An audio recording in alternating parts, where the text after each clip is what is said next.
할렐루야. 소리가 얼마나 큽니다. 꼭 일주일 전이네요. 그죠? 일주일이 이렇게 빨리 지나간 줄 몰랐어요. 다 같이 참여하신 분들, 탁월한 장소를 선택하였고, 탁월한 프로그램과 탁월한 모든 계획과 탁월한 놀이와 탁월한 자연 속에서 마음껏 여러분의 그 기쁨의 시간을 충전할 수 있는 시간이어서 참으로 좋았다고 생각합니다. 좋았다는 분이 한두 명 정도가 아니라 여러분이, 모든 분들이 그렇게 말씀해서 저 또한 굉장히 기분이 좋았습니다. 네. 우리 또 하나님이 얼마나 기뻐하셨을까요? 같이 참여를 했더라면, 참여하신 분들은, 참여하지 않으시면 참 아쉬움이 들어요. 예. 사진을 좀 개인적으로 부탁하면 그 앨범에다가 많이 올려줬으면 좋겠어요. 동영상도 좋고, 여러분 각자 찍은 사진들 있잖아요. 전부 다 우리 준이 집사님한테 줘서 다 이렇게 남겨놓으면 두고두고 우리 교회가 예수님이 부르시는 그날까지 그 사진은 존재할 것입니다. 여러분의 후손이, 여러분의 증손자가 저 미국으로 유학 갔던, 저 캐나다로 살던 그 모습을, 자기 할아버지 그 모습을 보게 될 거예요. 그 꼭 사진을 올려주십시오. 한 장도 빼뜨리지 말고요. 좋은 사진이든 아니든 간에 무조건 다 올려주세요. 예. 지나놓고 보면 어디 놀러가서 사진이 가장 제일 추억으로 이렇게 해상을 시키는 가장 도구인 것 같아요. 예. 그래서 여기 앉아 계시는 우리 장년부 지사님들 한 1년 정도 지났을 때, 5년 정도 지났을 때, 내가 이렇게 젊을 때도 있었나. 아니, 정말이에요. 5년 전만 해도, 3년 전만 내가 젊었구나. 그 사진을 보고 기억하게 될 거라, 이 말이에요. 예, 좋습니다.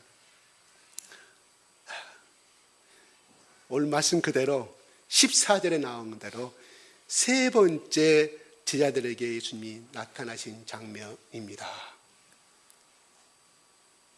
마태복음 28장에 부활하신 다음에 마리아와 제자들에게 말합니다. 마리아에게 말합니다. 내가 갈릴리로 간다고 말하여라. 너희들보다 누가? 예수님이 먼저 내가 갈릴리에서 너희들을 기다리겠다고 말씀을 합니다. 그래서 예수님은, 그들은 그 말을 듣고 지금 갈릴리에서 있다가 베드로가 말합니다. 아마 베드로가 그때부터 좀 두목했던 것 같아요. 보수 역할을 좀 했던 것 같아요. 베드로가 나 고기 잡으러 가겠다고 하니까 다른 제자들도 그러면 우리도 따라가겠다고 말합니다. 아마 같이 어느 집에 쓰든지 성경은 기록되지 아니합니다. 갈릴리로 돌아왔더라도 이렇게 공동체적인 생활을 했지 않느냐 생각이 들어가요. 베드로를 포함한 나머지 7명의 제자들이 밤중에 고기를 잡으러 갑니다. 특성상, 구조상, 환경상 갈릴리 바다에는 밤에 고기를 많이 잡힌다고 합니다. 그래서 밤에 출발을 했어요. 언제까지? 날이 새도록까지, 해가 뉘엿뉘엿 떠오를 때까지. 그런데 결과는 그들은 꽝이었습니다. 한 마리도 잡지 못했습니다. 그럴 때 예수님은 6절에 말합니다. 한번 같이 한번 해볼까요? 5절에 시작. 예수께서 이르시되 얘들아 너희에게 고기가 있느냐 대답하되 없나이다. 이 건에 대해서 여러 가지로 말이 많이 있어요. 베드로와 제자들이 예수님께서 갈릴리에 가서 나를 기다리라고 만나자고 말했는데 그들이 기다리지 않냐고 밤중에 고기를 잡으러 갔기 때문에 그들은 예수님의 사명을 잊어버리고 생업에 다시금 돌아갔다는 설이 있고요. 두 번째는 그게 아니다. 예수님이 오늘 기다려도 내일 기다리고 오시지 아니하니까 그들은 가지고 있는 공동의 재산이 모아놓은 헌금이 없는, 운영비가 없다 보니까 그거를 잠깐 해결하기 위해서 고기를 잡으러 갔다. 여러 가지 설이 있어요. 예수님 너희를 만나러 가겠다고 하면 그들은 우리가 정통적인 해석을 하게 되면 이제나 저제나 언제 올까? 도둑같이 오실 그 예수님을 슬기로운 그 여인들처럼, 지혜로운 여인들처럼, 그 신랑을 기다리는 그 여인들처럼 기도하고 기다려야 했어야 되는데 그들은 기다리지 아니하고 배고픔을 해결하기 위해서 바다로 갔지 않느냐. 또 이렇게 비판적인 해석이 있습니다. 그러니까 이것은 성경에는 어떻게 해서 바다로 갔는지, 고기 잡으러 갔는지는 성경은 사도 요한은 설명해 놓지 아니합니다. 다만 우리를 읽는 이로 하여금 마음대로 상상할 수 있게끔 그렇게 해놨는지, 아니 히브리상 문법상으로 그렇게 표현했는지는 모르겠습니다. 아무튼 고기를 잡으러 갔는데 그날따라 한 마리도 잡지 못하고 말았습니다. 예수님께서 말합니다. 얘들아, 너에게 고기가 있느냐고 말씀하시는 것은, 그래, 전번에 예전에 제가 설명했던 것처럼 얘들아, 너희들아, 세 번의 공동성인 너희들아 그렇게 말씀하지만, 이거 오늘의 스타일은 엄마가 2살, 3살 먹은 아이들에게 부르는 언어의 뜻이 있어요. 야, 아이들아, 고기 잡았느냐? 다 큰 처자식이 있는 베드로와 그 제자들에게 그렇게 예수님이 말합니다. 참으로 맞지 않은 호칭입니다. 예수님은 그들을 바라봤을 때 마지막에 17절, 16장의 방문 16절, 17절에 한 것처럼 예수님의 눈에는 그들은 어린 양이었고 하나님 앞에 그냥 세상 갈 길을 알지 못하는 어린 양들이었음을 예수님의 눈에는 그렇게 보였다는 거예요. 목동의 심령으로, 목자의 심령으로 그들을 바라보고 애타게 얘들아 불렀다는 것입니다. 고기를 잡았느냐, 고기가 있느냐, 이 말은 오늘의 상으로는 어떻게 하냐면 너희들 고기를 한 마리도 못 잡았지, 내가 알고 있다, 이 언어의 뜻을 가지고 있어요. 그럼 예수님은 뭔 말이에요?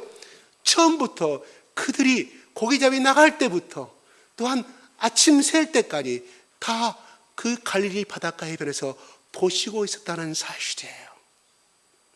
그러면 예수님은 중간에 밤 12시나 1시쯤 나타나고 그들이 7일 때쯤 나타나셔가지고, 야, 오늘따라 그렇게 고기도 안 잡히니? 딱 고깃뼈 앉아가지고, 야, 오른편을 던져, 왼편을 던져, 가운데를 가자 했으면 이 제자들이 하나도 수고하지 아니하고 다 잡았을 거 아니겠습니까?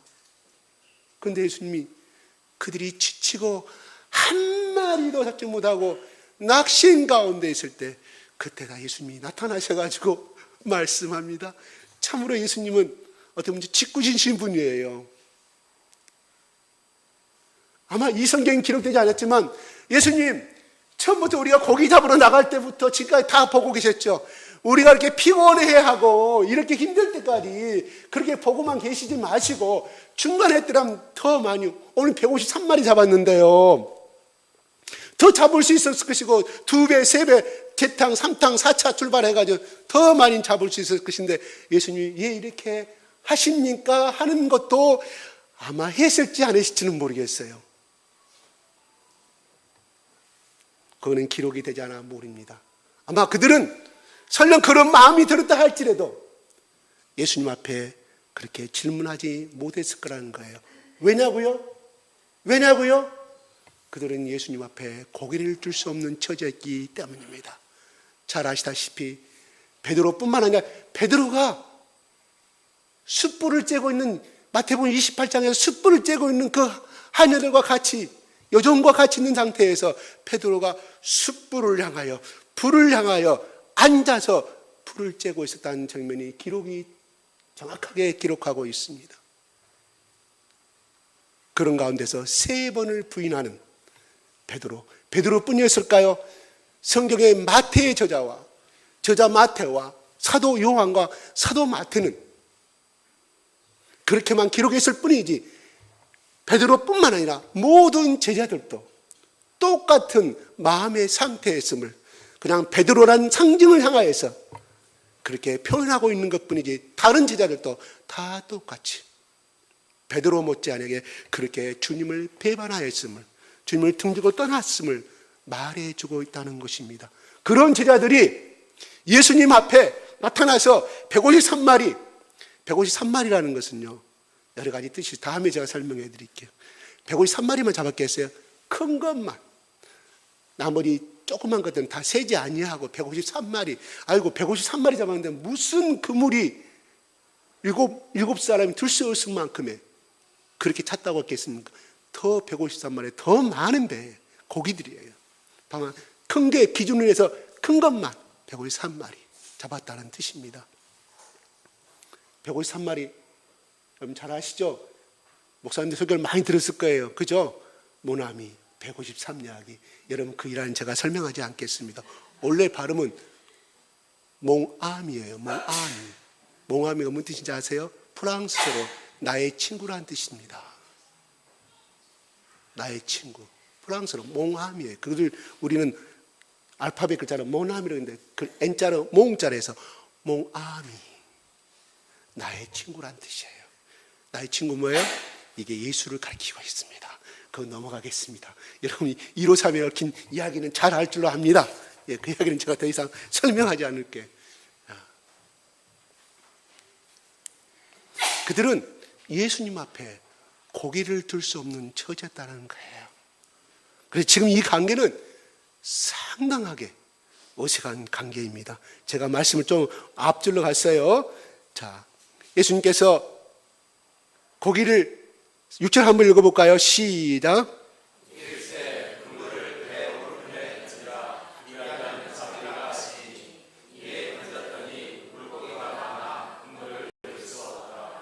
네, 결과는 그렇게 되어 있습니다. 그죠? 우리 여기 말씀에 순종하는 쪽 여러분 말씀 많이 들었죠? 오늘 제가 그거까지 설명하지 않을 거랍니다. 그래서 7절에 봅니다. 제일 처음에 그 갈릴리 가다가에 그 거리가 약 여기서 나오는 것이 50칸인가요? 이것이 미터로 따지면 약 90m라고 합니다. 90 내지 100m. 그래서 우리 미국에서 제일 인기 있는 스포츠가 야구도 있지만 미식축구죠. 미식축구의 거리가 90m라고 그래요. 그래서 일설에 의하면 이 거리를에서 기준으로 해서 거기 미국이란 나라가 크리스찬 나라 아닙니까? 그래서 그 야드 거리를 90m로 해서 경기를 하고 있다고 그래요. 그것은 이제 넘어가고요. 90m가 되는 거리를 그 거리에서 누가 제일 먼저 알아봤습니까? 요한이 알아봅니다. 사랑하시는 그 제자, 그렇죠? 사랑하신 그 자는 사도 요한은 끝까지 자기를 드러내지 아니합니다. 요한이 제일 먼저 알았어요. 아마 해가 서서히 떠오르는 이른 새벽 미명이었기 때문에 처음에는 알아보지 못했고, 두 번째는 그 갈릴리 호수는 아침에는 이렇게 물안개가 떠오르는 그런 곳이었다고 그래요. 희미한 가운데서도 음성과 그 모습 속에서 정확하게 예수님이 사랑하는 그 제자 요한이 정확히 알아보고 예수라고 말하니 베드로가 헤엄쳐 갑니다. 90m를. 나머지 6명은 그렇지 않아도 7명이 그 그물을 끌어당겨 끙끙거리고 있는데 더 끙끙거렸겠죠. 우리 그렇게 상상을 해봅니다. 뛰어내려서 그렇게 해서 갑니다. 그들이 올라왔을 때 어떻습니까? 무엇을 보게 됩니까? 9절 시작 9절.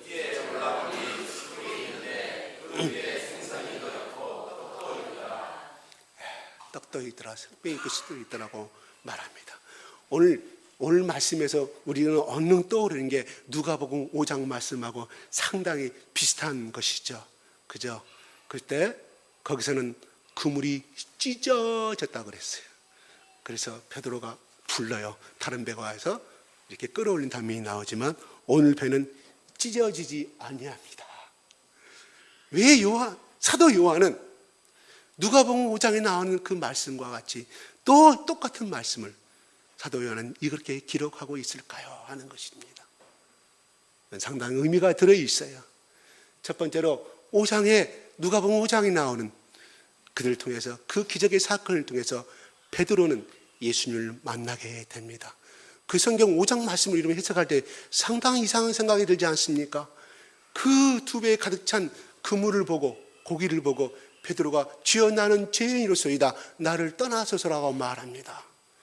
저 예수님께서 요한복음이나 다른 복음서에 보면은 나다네젤이라든가 요한은 예수님께서 나를 따라오너라 내가 너를 사람 낚는 어부가 되게 하리라고 말씀하였고, 베드로는 나다나엘을 앙드레를 통하여서 자기 형제 앙드레를 통해서 베드로는 예수님의 소식을 듣게 됩니다.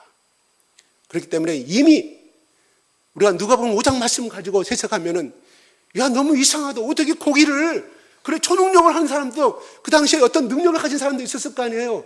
자 던져라 오른쪽에. 고기가 끌려올 수 있으면 우연의 일치로 생각할 수가 있는데 어떻게 베드로가 그렇게 단숨에 무릎을 꿇고 나인 죄인으로서이라고 말할 수 있으며 예수 그리스도를 나의 구세주로 만날 수 있겠냐는 거예요.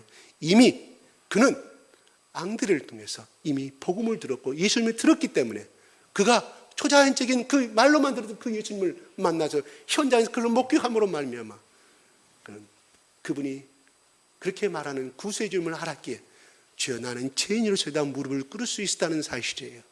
그렇게 해석하면 그 말씀을 자연스럽게 우리가 받아들일 수가 있습니다. 그때 사람 낚는 어부가 되게 하라. 그래서 그들은 어땠습니까? 반응이 누가복음 5장 나오는 제자들이 그물과 고기와 배를 버려두고 쫓아갔다고 말합니다. 왜? 누가복음 저자는 누가는 그들을 예수님을 쫓아갔다 가지 아니하고 고기와 그물과 배를 버려두고 쫓아갔다고 말씀할까요? 그냥 쫓아갔만 기록하면 되지 않습니까? 그들은 바로 세상을 떠나기로 예수님만을 결단하기로 그들은 순종했다는 의미를 강조하기 위해서 그들이 예수님을 따라갔을 때 결단했을 때는 그냥 따라간 것이 아니라 세상의 직업을 버렸다는 사실입니다. 다시 말씀드려서 그 보물의 가치를 알았기에 그들은 예수님을 결단하고 단순하게 따라갔다는 거예요. 우리가 예수를 믿는다는 것은 간단합니다. 머리 복잡하게 따라가는 사람은 항상 번민합니다. 이리 재고 저리 재고 내가 이거 하면 내 꿈을 포기해야 되고 내가 이거 따라가면 내가 장남으로서 부모를 못 모셔야 되고 여러 가지 계산을 통해입니다. 내가 이 교회로 오면 내가 뭔것이 손해인데 저 교회 가면 뭔것이 많고 뭔것이 많고 뭔것이 많은데 그래요. 아무 교회는 어떻겠습니까? 그러나 예수를 따른다는 것은 가장 큰 가치를 향하여서 내가 내 유익을 포기한다는 거예요. 세상에 내 가치를 포기하는 것을 의미합니다. 그래서 예수님이 그때 그들의 모습을 보시고 그들이 따라왔을 때 예수님이 어떤 모습까지 알았을까요? 결국은 너희들이 나를 배반하고 나를 부인하라는 사실을 이미 알고 있었기에 십자가에 달리시기 전에 베드로야 네가 그렇게 큰 소리 치냐?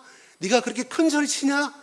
너는 그렇게 할 수가 없다고 미리서 내가 새벽닭이 오기 전에 네가 나를 3번 부인하라고 말씀한 거예요. 베드로만 말한 것입니까? 아니에요. 베드로뿐만 나머지 11제자들도 너희도 베드로와 똑같이 나를 배반할 것이라고 말합니다. 그 말은 무슨 말이에요? 너희들의 결심과 너희들의 의와 너희들의 어떤 의지가 결탄코 나를 따라오지 못한다음을 미리서 속박에 계신다는 거예요. 너의 의와 너의 행동은 그냥 바람 앞에 갈대와 같이 내리면 그냥 넘어질 수밖에 없고 꺾어질 수밖에 없는 연약한 조임을 죄인임을 예수님이 미리서 그들에게 가르쳐주고 있다는 사실이에요. 그들이 그걸 받아들였습니까? 안 받아들였죠. 무슨 말씀입니까? 예수님 두고 보십시오.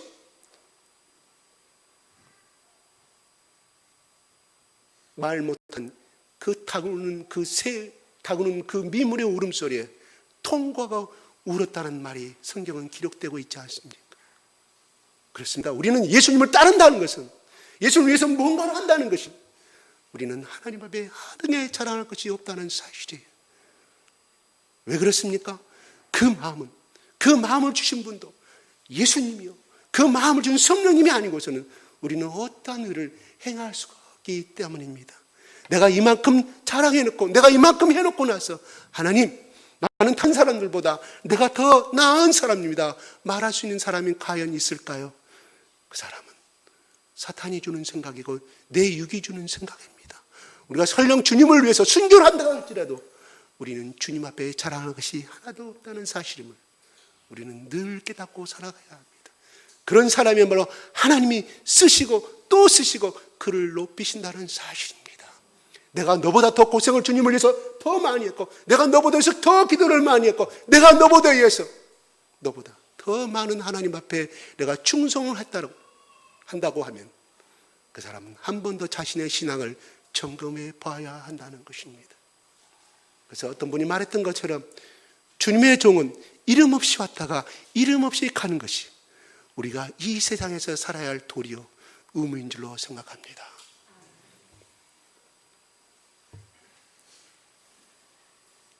주님은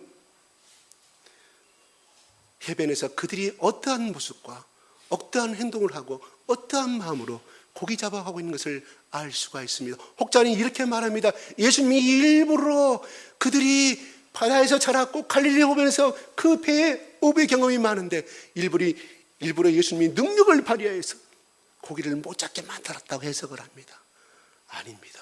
하나님은 자연의 그 현상을 위해서 그들이 돌아오신 길을 또 하나님 만날 수 있는 길을 열어주신다는 것입니다. 아마 베드로가 헤엄쳐 올 때 헤엄쳐 왔는지 아니면 무릎이 차가지고 역까지 차서 달려왔는 성경은 기록되지 않습니다. 해변에서 90m라면 그래도 갈릴리 바다기 때문에 아무리 호수로 하지만 상당한 깊이 있었기에 키가 넘는 곳이었을 거라는 생각이 들어요. 그래서 이렇게 헤엄쳤다고 많이 해석들을 하시더라고요. 자, 그래서 여기서 예수님이 그들이 육지에 와서 생선이 놓여있고 떡도 육지에 구절을 보면 육지에 올라보니 숯불이 있는데 그 위에 생선이 놓여있고 떡도 있더라. 그 다음에 10절에 예수께서 이르시되 지금 잡은 생선을 좀 가져오라고 말합니다. 자, 생선은 두 가지 단어가 나와요. 한글로는 똑같습니다. 그러나 9절에 나온 생선은 절인 고기, 말린 고기 생선의 언어의 뜻이 가지고 있고요. 그 다음에 10절에 나오는 방금 자기를 잡은 일반적인 물고기를 상징하고 있습니다. 달라요. 한글에서는 이렇게 같은 생선을, 그럼 결과적으로 무슨 말일까요? 예수님이 이 제자들을 만나기 위해서 친히 생선을 가지고 오셨다. 다른 장소에서 사가지고 오셨겠죠. 그죠? 살라면 사가지고 친히 그들과 같이 교제를 나누기 위해서 그들과 같이 새벽녘에 고생하고 그들을 아시고 그들과 같이 맛있는 식사에 준비를 하셔서 그들과 같이 대화 나누기 위해서 그들과 함께 있고 싶어서 예수님이 그렇게 하셨음을 우리는 바라보게 됩니다. 여기서 또한 떡과 생선을 먹었던 우리는 또 무엇을 의미합니까? 요한복음 6장에 나오는 오병이어가 또 생각이 나죠. 사도 요한은 또 오병이 6장하고 말씀하고 또 이렇게 결부를 시켜요. 무엇을 의미할까요? 다음에 설명 많이 갑니다. 여러분들의 퀘스천 마크만 제가 여러분들에게 던지고 갑니다.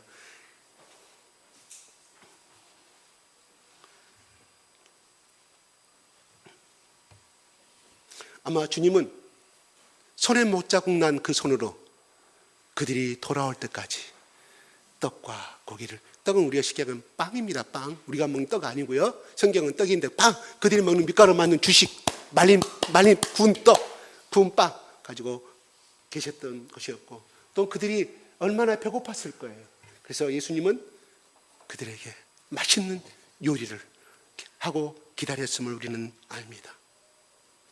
제자들이 얼마나 배고팠으면 얼마나 먹었는지는 나오지 아니합니다. 더 가져오라고 말합니다. 방금 더 가져오라고 말씀하시면서 13절에 같이 한번 읽어볼까요? 시작. 예수께서 가셔서 떡을 가져다가 그들에게 주시고 생선도 그와 같이 하십니다.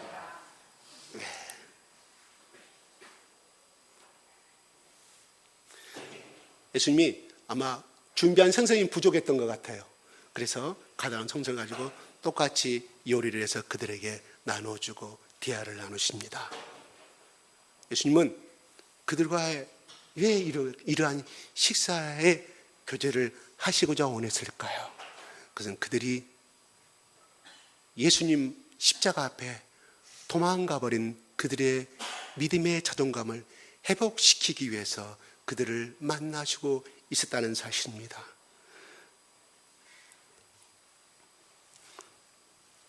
그들이 과거에 순수했던 그 사랑, 적어도 40일 전까지만 해도 예수님부터 부활하신 다음에 40일간 이 땅에 있었어요. 40일 전까지만 기고만장했던 사람들입니다. 그죠?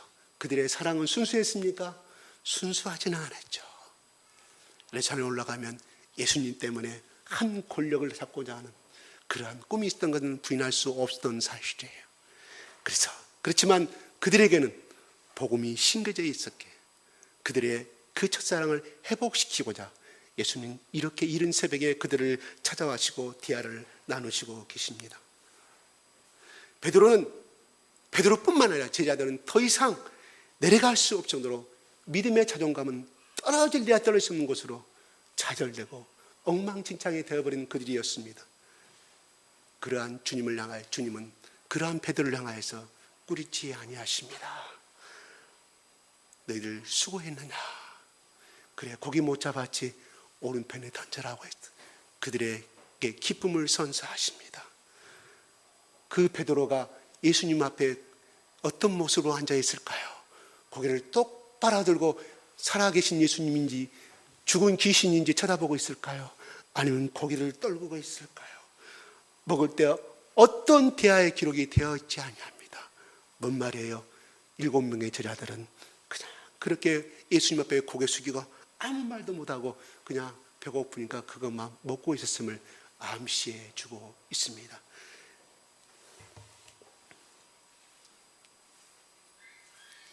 베드로는 살아생전에 주는 그리스도여 하나님의 아들이심을 주님은 기억하고 있었고 베드로뿐만 아니라 다른 제자들도 베드로같이 똑같이 고백했다고 성경은 기록하고 있습니다. 그렇지만 현재 지금의 이 모습들은 예수님을 부인하고 예수님을 버리고 도망가 버린 사람들이기에 절망 앞에 낙심 앞에 좌절 가운데 있는 그들의 모습을 우리는 보여주고 있습니다. 우리 앞에 보여주고 있습니다. 제자들은 주님을 배반하고 도망간 것에 대한 심한 죄책감이 있었음을 우리는 압니다. 그러나 주님은 제자들은 너희들이 어떻게 나를 배반하고 도망칠 수 있느냐고 질책하지 아니합니다. 도리어 그들을 위하여 따뜻한 아침을 준비하고 있습니다. 우리도 이런 실수를 참 많이 합니다. 세상에서 정신없이 살다가 또 어릴 적에 좋은 프로그램이 있어서 아니 어쩌게 무슨 좋은 책에 잠없이 뜬금없이 읽다가 저녁에 늦잠까지 자서 헐레들떡 달려와서 하나님을 찬양하는 내 모습을 과연 주님은 어떻게 보실까요? 늦게까지 늦잠 자고 그냥 늦게까지 달려와서 그래도 참석하는 내 모습을 주님은 어떻게 생각하실까요? 신앙생활을 제대로 해보겠다고 다짐했고 2018년 1월 1일 날은 내가 결심하고 또 결심했는데 오늘 10월 마지막 주를 향하여 갑니다.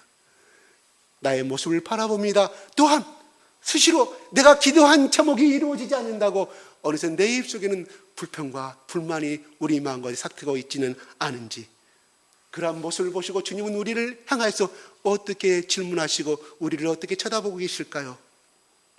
예수님은 무리를 향하여서는 회개하라 천국이 가까움이라고 말씀하였고 바리새인들과 대제사장들과 그 서기관들 향하여서 이 독사의 새끼들이라고 하셨지만 그러나 니고데모가 개인적으로 찾아왔을 때는 하나님은 사랑으로 어쩌면 그가 예수 그리스도를 알 수 있도록 다정다감하니 그들을 대하시고 하심으로 말미암아 니고데모는 바로 19장에 예수님을 매장하는 그러한 예수님의 제자로 성경은 기록하고 있다는 사실입니다.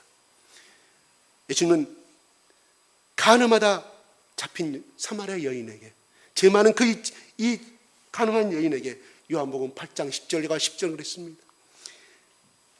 너를 고발하던 그들이 어디 있느냐? 나도 너를 정죄하지 아니하노니 가서 다시는 죄를 범하지 말라고 말씀하였습니다. 변화는 상대가 감동받는 것은 그 사람이 변화되는 것은 상대가 나를 얼마나 사랑하느냐에 따라서 변화가 되느냐 안 되냐에 깨닫는 순간 그때 그 순간에 일어난다는 사실입니다. 돌로 치려하는 자들을 인하여 아무 감동이 없던 이 여인이 바로 주님의 그 음성 하나 자신이 죄인임을 깨닫게 됩니다. 주님은 삭개오게 어찌하여 다른 사람들의 것을 착복하였느냐 이 매국노야 하고 애치지 않았습니다. 많은 사람들은 너는 매국노고 노마의 합잡이고 너는 부패한 놈이고 너는 지옥에 간다고 많은 것들이 바리새인과 서기관들은 그 삭개오게 외쳤지만 그에게는 변화는 없었습니다. 그러나 예수님이 삭개오야 오늘 내가 너희 집에 가서 함께 식사하겠다는 그 말 한마디 그 사랑의 그 말 한마디에 삭개오는 내가 주님 내가 남의 것을 토세한 거 있으면 3배, 4배, 10배를 갚겠다고 삭개오는 변화가 돼요. 그는 고백하는 장면을 우리는 요한복음 누가복음 19장의 말씀을 통해서 잘 알 수가 있습니다. 우리에게 섭섭한 사람들이 할지라도 우리는 사랑으로 다가가야 되는 것이 그리스도의 의무인 줄로 압니다. 진정한 변화는 잘못을 지적한다고 일어난 것이 절대 아닙니다. 사랑으로 감사할 때만이 일어난다는 것입니다. 누군가의 잘못을 지적하려면 그 사람에 대한 사랑이 느껴질 때까지 우리는 기다려야 합니다. 섣부른 지적은 비난이 되고 정죄가 되고 그 사람을 향하여서 우리는 또 하나님 앞에 죄를 범하게 되는 것이 된다는 것입니다. 사랑이 없는 지적은 도리어 관계만 나쁘게 만들어져 갑니다. 이것이 우리가 대인관계에서 흔히 범할 수 있는 실수라는 것입니다. 세상의 법으로는 절대로 변화되지 않습니다. 여러분,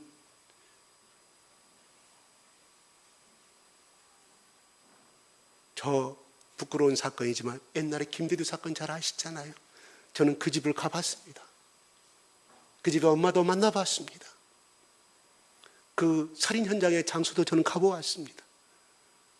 그렇다 잡혀서 끝까지 재판장 앞에서 큰 소리치고 살인의 노기가 끄지 않았고 감옥 아래서도 그렇게 말썽을 피우고 같은 빚을 2개 패고 변화되지 않은 그 김대두가 변화된 것은 살인이란 죄, 사형죄를 판단받고 실형을 받고 변화된 것이 아닙니다. 한 이름 없는 예수 그리스도에 믿는 사람의 사랑에 의해서 그는 감동이 되었고 변화되었습니다. 그는 마지막 사형의 있을 장에서 이렇게 해줍니다. 저 먼저 갑니다. 천국에서 만납시다. 이런 김대두를 향해서 복음을 전했던 사람의 간증입니다. 이렇듯 사랑은 사람을 어떤 완악한 사람도 변화시킬 수 있는 능력을 가지고 있습니다. 절대로 법이 아무리 강화된다고 할지라도 오늘날 신문에 또 여러 가지 막 나옵니다. 요새 무슨 유치원 사건 나와요. 막 법을 만들어요. 그렇다고 해서 그것이 없어집니까? 물론 좀 감소는 되겠죠. 우리 인간은 제약된 인간이기 때문에 절대로 죄의 토도리는 벗어날 수가 없습니다. 여러분, 하나님 나라, 킹덤, 하나님 나라는 뭘로 다스려진 겁니까? 하나님의 유언과 능력으로 다스려집니다. 그러나 그 속성은 뭡니까? 사랑입니다. 하나님 나라는 사랑입니다. 법이 없습니다. 율법이 없습니다. 이게 하나님의 속성이요, 하나님 나라의 속성이라는 것입니다. 우리가 주님의 사랑을 체험했다고 하면 삶의 현장에서 그 받은 사랑을 지혜롭게 표현해야 할 줄로 압니다. 제자들이 그물을 열심히 던졌으나 허탕을 친 것은 3년 동안 그물을 던지지 않아서 그 고기 잡는 요령을 잊어버려서 했던 것은 아닙니다. 갈릴리 바다의 고기가 절대로 사라져버리고 좀 더 감소돼서 된 것은 아니라는 것입니다. 그런 실패와 좌절을 통하여서 주님의 말씀대로 순종하는 것이 가장 큰 복된 것임을 깨우쳐 알아가게 하기 위함입니다. 그들이 153마리 고기가 걸린 이유가 무엇입니까? 여전히 그 제자들이요, 그 어부들이 여전히 그 그물이요, 여전히 같은 장소에서 그물을 던졌습니다. 달라지신 것이라고는, 달라진 것이더라면 그들이 주님의 말씀을 듣기 전에 그물을 던졌느냐, 들은 후에 던졌느냐 하는 차이밖에 없습니다. 예수님 말씀을 듣고 순종하였더니 그들은 기적을 경험하게 되었습니다. 순종하였더니 그들이 자절히 희망으로 풍성한 열매를 맛보는 기쁨을 누릴 수가 있었습니다. 믿음은 순종으로 나타나져야 한다는 것입니다. 순종은 기적을 경험하게 됩니다. 예수의 말씀에 순종할 때, 예수의 말씀에 순종한다는 것은 행함을 의미합니다. 그들이 오른쪽에 던져한다는 사실을 알면서도 그 행함 던지지 아니하였다고 하면 그런 그물에 가득 찬 150마리의 열매를 체험하지 못했을 것입니다.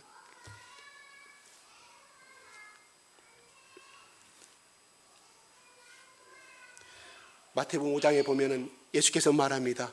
세상에서 무엇을 먹을까, 무엇을 마실까 염려하지 말라. 이거는 세상 사람들이 다 구하는 것이라고 말씀하셨습니다. 먹고 마시고 입히는 해결하는 능력이 누구에게 있습니까? 내가 열심히 하면 되는 줄 알았는데 안 되는 일이 얼마나 더 세상은 많지 않습니까? 내가 지금까지 2018년도 1월 1일부터 지금까지 열심히 쉬지 않고 달려왔지만 내 꿈과 상관없이 엉뚱한 곳에서 엉뚱한 일을 또 하고 있지 않은지요. 또한 내 계획은 다 시들어져 버리고 엉뚱한 좌절의 길로, 실패의 길로 가고 있지 않은지요. 공중의 새와 백합화들은 다 하나님이 먹이신다고 약속하셨습니다. 육신의 삶만을 추구하는 자는 욕망의 바다에 호적되다가 생을 마감하게 될 것입니다. 그러나 우리에게는 다른 세계가 기다리고 있습니다. 마지막에 웃는 자가 진짜 이기는 자입니다. 이 세상에서 얻은 것을 인하여 아무리 즐거워해도 세상을 마감할 때 웃을 수 없다는 아무런 소용이 없는 줄로 압니다. 이 세상에서 아무리 떵떵거리고 살았다 할지라도 주님 앞에 섰을 때, 주님의 심판대 앞에 섰을 때 내놓을 곳이 하나도 없다고 한다면 얼마나 슬픈 일이겠습니까? 우리는 주님 앞에 주님의 말씀을 들으면서 행함으로 말미암아 우리는 내 좌절이 기쁨으로 변한 줄 믿어야 합니다. 우리가 세상의 소리가 아닌 주님의 소리를 들어야 합니다.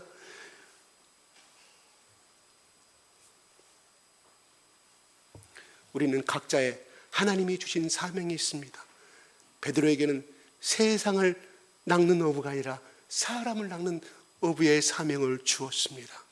그렇습니다. 오늘 마지막 절에 21장 마지막 절에 내 양을 치라, 내 양을 치라, 내 양을 먹이라고 말씀합니다. 바로 베드로뿐만 아니라 나머지 11명의 제자도 이 사명을 받았음을 베드로란 상징적인 인물을 통해서 말씀해 주고 있다는 사실입니다. 오늘날 우리에게는 그 베드로 같은 똑같은 존재는 아니라 할지라도 그 12제자에 들어가지는 범죄에 들어가지 못한다 할지라도 우리는 다 하나님 앞에 예수 그리스도의 보혈로 부르심을 받은 자입니다. 왜 불렀을까요? 왜 보냈을까요? 예수님이 말합니다. 하나님이 나를 보내신 것처럼 나도 너희를 보내노라고 예수님이 그들을 향해서 말씀합니다. 마찬가지다. 우리는 이 세상에 왜 태어났을까요? 그냥 맛있게 즐기다가 때가 되면 아름다운 여자를 만나고 멋있는 신랑을 만나서 결혼하기 위해서, 그리고 아들딸 잘 낳고 살다가 이 세상에 한 줌의 흙으로 돌아가기 위해서 하나님이 우리를 이 세상에 보냈을까요? 아닙니다. 목숨 명자예요. 목숨 명자. 우리는 다 보내사자, 다 보내심을 받은 목숨이라는 것입니다. 특히 하나님이 택하시 요한복음 13장 1절은 이렇게 말합니다.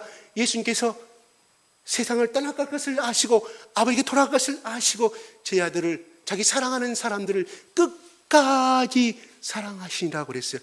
제자들이라고 표현하지 않았습니다. 사랑하시는 자들이라고 그랬습니다. 이건 뭐를 의미할까요? 창조주부터 택하신 자를 의미합니다. 오늘날 누구를 말할까요? 바로 여기 앉는 우리들입니다. 여러분들입니다. 사랑하시되 끝까지 사랑하셨습니다. 그들을 배반한 그들을 향하여서 너희들은 왜 나를 배반하였느냐? 왜 나를 떠났느냐? 하고 한마디도 물어보지 아니하십니다. 네가 나를 사랑하느냐? 그때 그 마음처럼 네가 나를 사랑하느냐?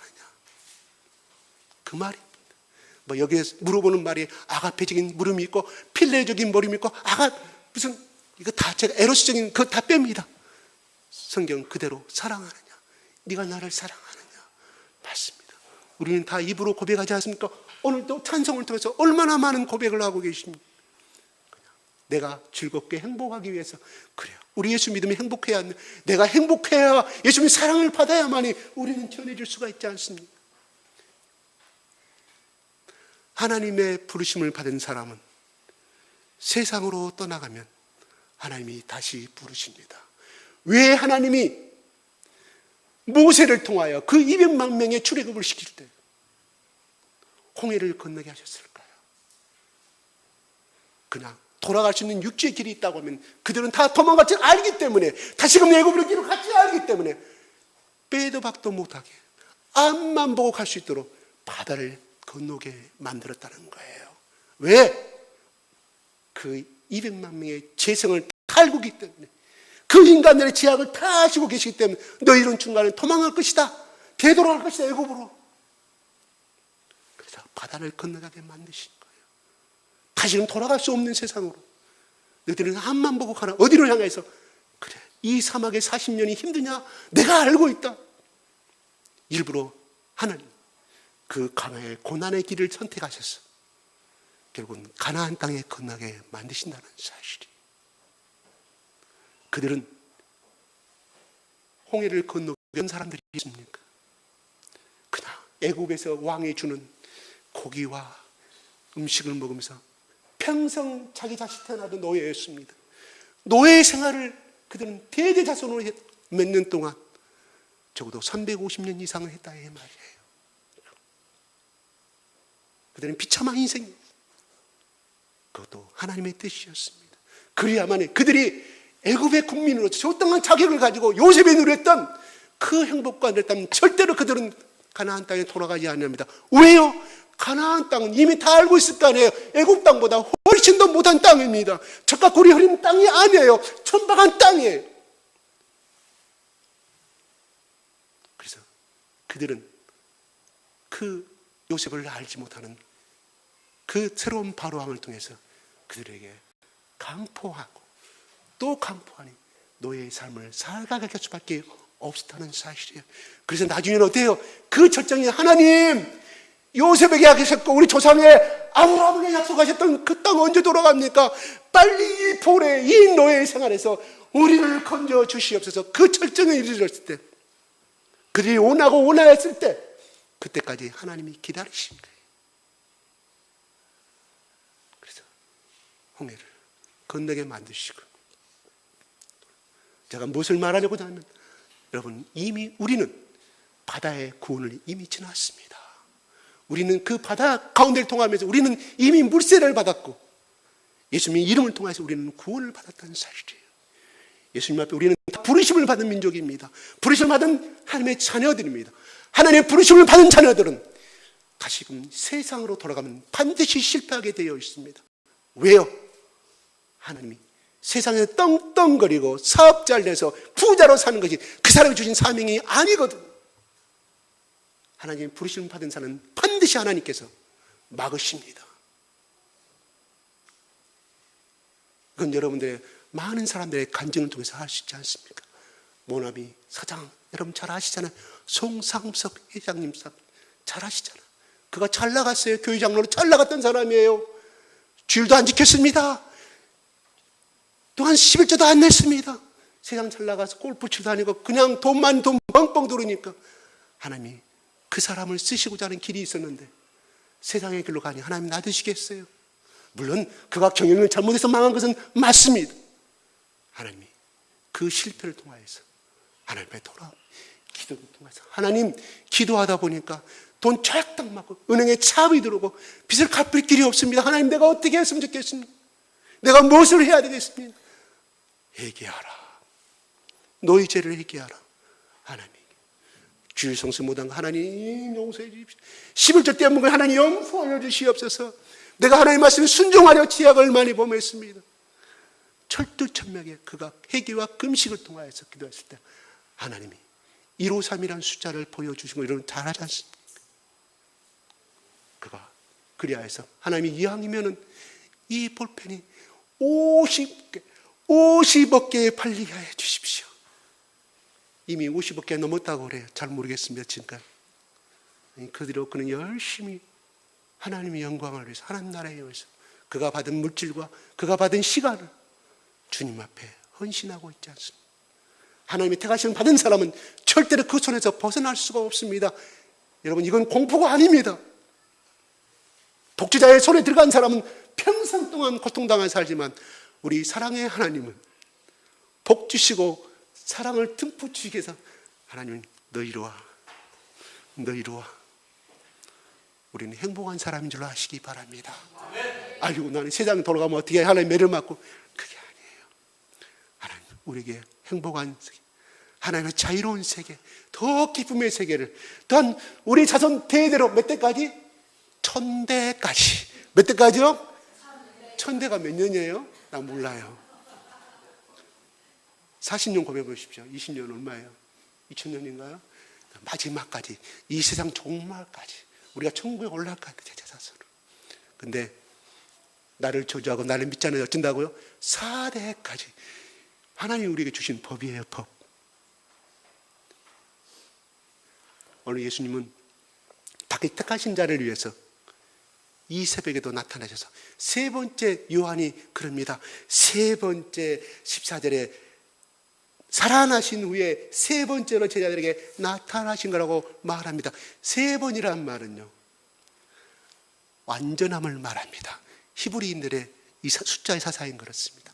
완전한, 그들에게 완전하게 예수님의 사랑과 부활과, 너희를, 하나님이 나를 이 땅에 보내셔서 나를 사용하신 것처럼 나도 너희들을 세상 가운데 보내서 하나님이 나를 사용하신 것처럼 너희들 또 예수처럼 이렇게 삶을 살게 될 것인가를 그들에게 깨우쳐 알게 하기 위해서 부활하신 예수 그리스도께서 그들에게, 나는 내가 살아생전에 말했던 것처럼 내가 이렇게 살아났고 부활하였고, 죽음은 나를, 육체의 죽음은 나를 해할 수 있으나 그러나 하나님의 사람은, 나 예수를 따르는 사람은 나처럼 영원히 죽기의 아님을 누리게 될 것임을 그들에게 심어주기 위해서 세 번을 나타나신 거예요. 뭔 말이에요? 세 번 나타났을 때 세 번 교육을 시키니까 그들이 알아먹더라는 거예요. 그들이 영접했다는 말이에요. 그렇습니다. 우리 때때로 베드로처럼 땅땅거리고, 나도 옛날엔 잘 살았어, 나도 예수님처럼 그렇게 너희들처럼 충성을 다했다고 할지라도, 그래요, 다시금 세상 가운데 돌아갔다 할지라도 예수님, 주님 앞에 일대일로 만나기를 원하십니다. 부활하신 예수가 그들 가운데 따라다녔지만 그들이 눈으로 자기들이 발견하지 못했을 뿐이지, 예수님은 그들의 모습을 일거수도까지, 고기 한 마리 잡지 못하는 그 모습까지 다 보시고 계셨던 것처럼 우리가 세상 가운데 떠나서 좌절 가운데 있다 할지라도 주님은 나에게 일대일로 만나기를 원하십니다. 그냥 기다리신 것이 아니라 떡과 맛있는 구운 생선을 구워놓고 우리를 기다리고 계신다는 사실입니다. 그 예수님, 그 부활의 예수님을 만나시기 바랍니다. 기도하겠습니다.